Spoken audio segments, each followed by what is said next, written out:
Preparation. We have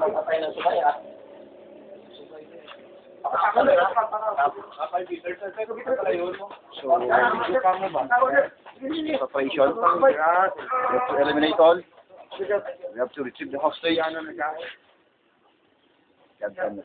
God damn this fucking war. Narinig po ninyo kaibigan na ang kasalukuyang maraming kinukunang paghahanda po naman ng mga sundalong kasalukuyang pinaghahandaan ang paglusok po naman nila sa mga pinaghihinalaang terorista. Napagalaman po natin mga kaibigan na meron 5 teroristang kasalukuyang ng hostage ng 2 magagandang dalaga. Ayon pa rin po sa ulat mga kaibigan ay sila ay may daladalang mga malalakas na armas at sila po na may kasalukuyang nagtatago rito sa may pribadong paaralan dito po naman sa kalagitnaan ng kagubatan ng Pulo-Sulu.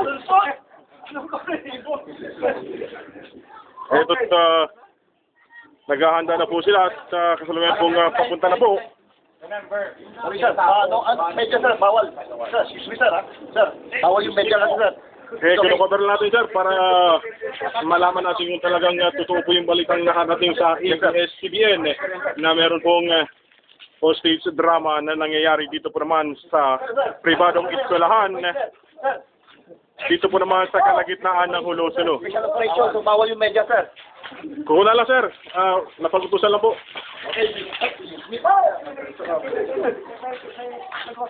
Ito na po mga kaibigan, kami pupunta na po sa lugar na kung saan namataan ang 5 terorista.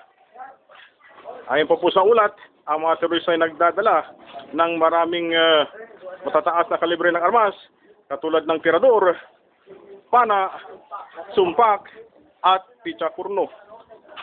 Ito kukunan po natin ang isang mula po naman sa US military. Ito nakagayak na po siya at handang-handa na pong sumabak sa giyera. At ito naman po ang isang sundalo mula po naman sa 35th Infantry Division ng Philippine Army na walang uniform at naiwan nga po sa kanilang bahay dahil nga po si Mrs. nanggagalaiti sa galit. Kubala. Kubala, go. Bisa yan.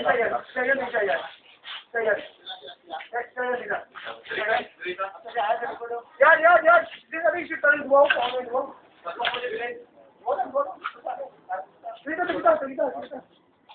Wait, let's see one. Mike, dahil naman ito magsasabi.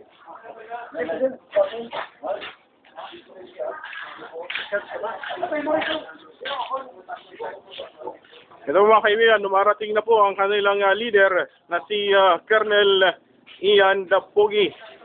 Inborn na daw ang kanyang pagiging pogi. Ito may dala-dala hagdanan, paghahanda po upang akyatin po ang bahay na pinagtataguan ng 5 hostage taker na kasalukuyang ng hostage ng 2 nagagandahang dalaga.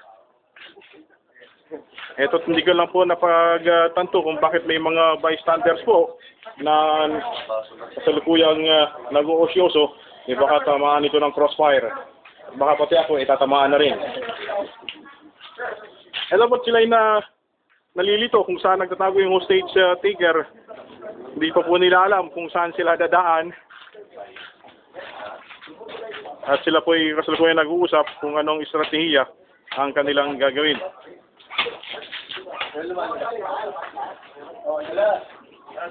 Right guys,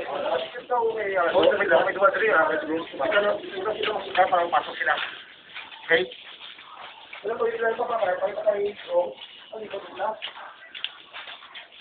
Ano pa man, man? Ano na sila? Ano po? Lang pa sa ulo ko, matulog na sila.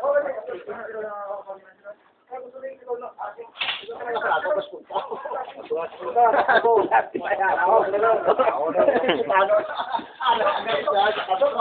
Ano